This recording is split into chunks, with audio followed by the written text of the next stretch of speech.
The siege of Purandar and the treaty with the Mughal emperor. Raid on Surat. After this triumph, Shivaji did not sit idle. Aurangzeb's troops were laying waste the whole of Maharashtra to bring the emperor to his senses. Shivaji carried out his daring raid on Surat. Surat was so far away from Pune that no one but Shivaji could have thought of this daring raid. Surat was then a great center of trade in the Mughal Empire and a very rich city. Shivaji carried out the raid successfully and brought home a booty worth lakhs of rupees. Shivaji did not forsake ethics in the raid on Surat. He sprayed the churches and mosques. He did not show disrespect to women. The raid on Surat drove Aurangzeb into a furious rage. He now decided to put an end to the Maratha kingdom. He ordered his great general Mirza Raje Jai Singh to humble Shivaji. To assist Mirza Raje in the campaign, he sent with him his trusted Sardar Diler Khan. The two landed in the Deccan with a huge army, unlimited funds. Swaraj was in real danger.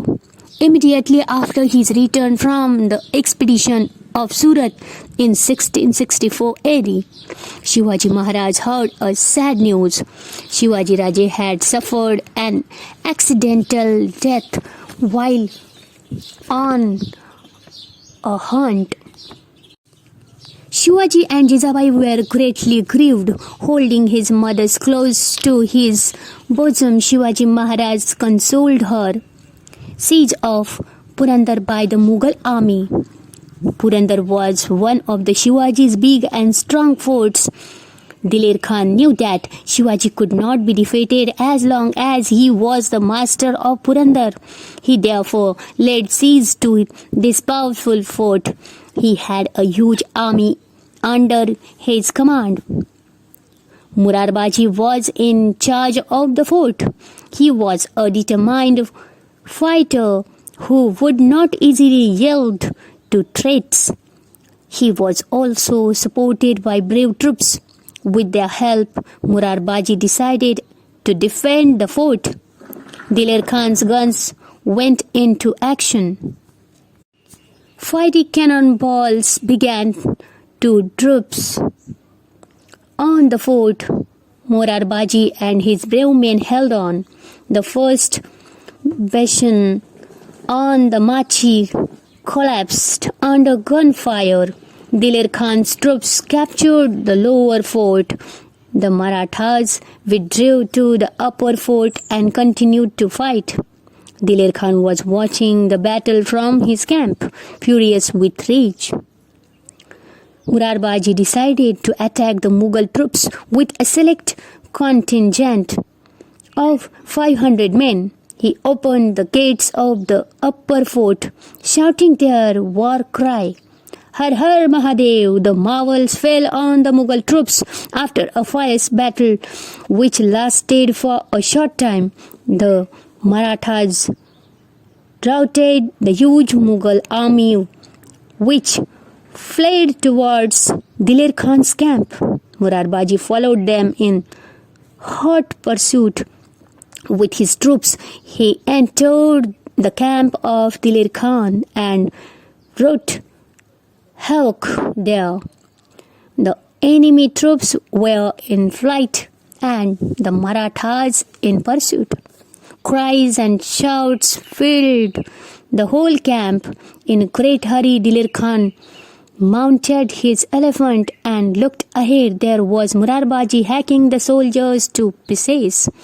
His sword moved like lightning, cut throats, broke heads, and pierced the hearts of the enemy. No one could stop him or hold him in check.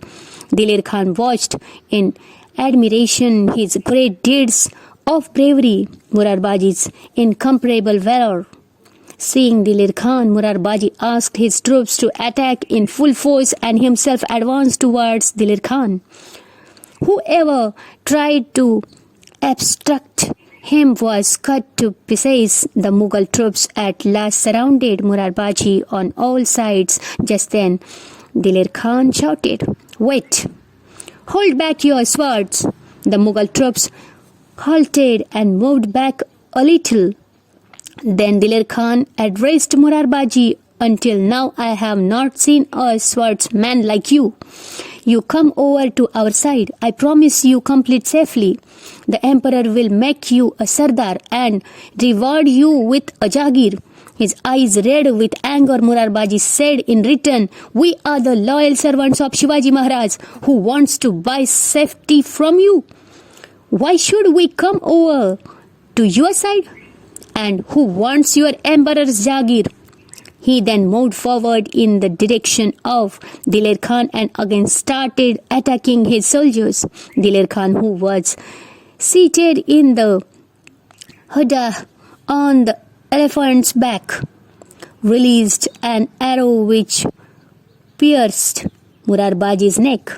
Murarbaji fell to the ground. His followers lifted his dead body and took it back to the upper fort. "What if one Murarbaji is fallen? We too are brave like him. We will fight with courage." Saying so, they began to fight again without losing heart. Shivaji heard the news with great sorrow.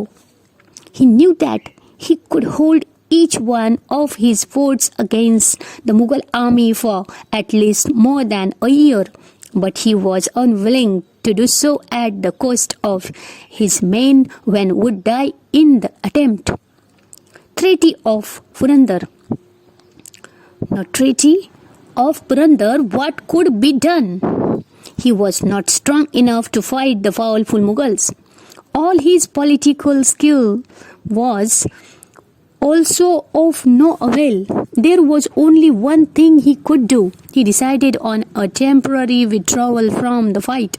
He would enter into a treaty with the Mughal emperor. He went and saw Jai Singh. This was a very sensible and statesmanlike thing to do. He said to Jai Singh, "Mirza Raje, you are a Rajput. You can understand our suffering. The emperor's campaigns have led the country west, and people are in great misery. I have undertaken this task of establishing Swaraj so that people may be happy. You should join me in this uphill task. If you agree to lead us, myself and my marvels will be your trusted followers." Jai Singh was a shrewd diplomat. He persuaded Shivaji to sign a treaty of peace with the emperor. Shivaji signed the treaty, and according to its terms, 23 forts and a territory with a revenue of 4 lakhs horns, a gold coin were to be handed over to the emperor. The Treaty of Purandar was signed in 1665. After the treaty was signed, Jai Singh suggested to Shivaji that he should go to Agra and see the emperor. He also guaranteed Shivaji's safe return. Shivaji thought over the suggestion. He knew that the emperor could not be trusted. He had proved treacherous to his own brothers, but in the end Shivaji decided to take the risk and face the situation as cautiously as he could. He informed Jai Singh that he was willing to go to Agra to meet the emperor.